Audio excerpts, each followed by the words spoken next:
The last 2 weeks have been catastrophic for not only RTE but its staff and the public, seeing the demise of our independent public broadcaster.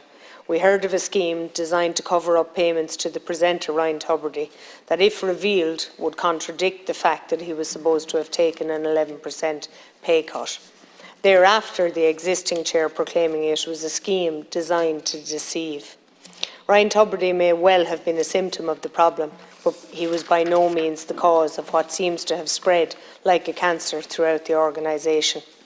As the revelations escalated to the barter account spending, facilitating junkets over the years for staff and clients in the hundreds of thousands of euros, all the whilst RTE's DG D. Forbes protesting that the TV licence fee had to increase as RTE's very survival depended on it.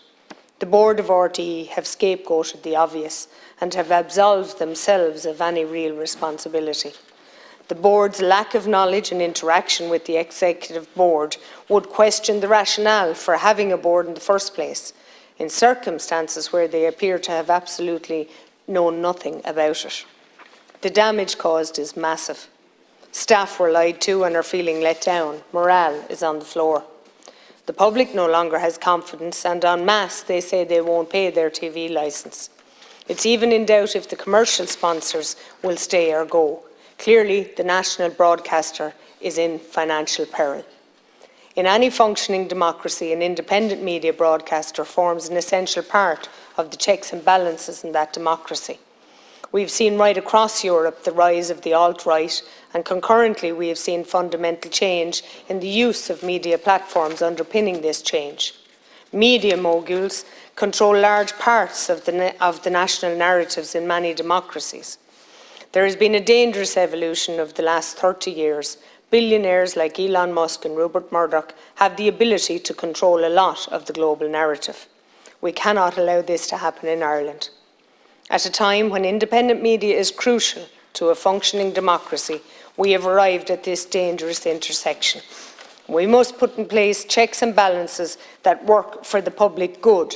Otherwise, we won't see the likes of Primetime Investigates and other journalistic probing to ensure transparency and accountability.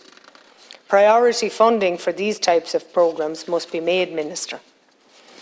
Where do we go from here? Well, it's very simple. We are where we are, and we can't go back forever. But unless we take the right steps forward, nothing will change. To restore confidence across the board, the staff, the people we serve, and the world at large who are watching and waiting, there must be root and branch reform, a clean sweep.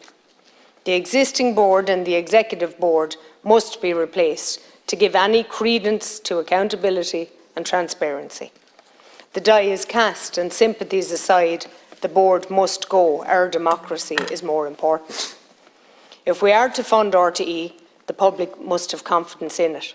The management and board must be independent, and they must be capable of challenging the establishment. To achieve this, the state will have to fund it. And in that regard, I think that this government should consider setting up a cross-party committee chaired by the President of the Supreme Court. This committee must not have a government majority. The committee should deal with the funding of RTE and approve annually the funding requirements of RTE. This would ensure that the state broadcaster could not be beholden to the government of the day. Thank you. Deputy Murphy. Deputy Shannon.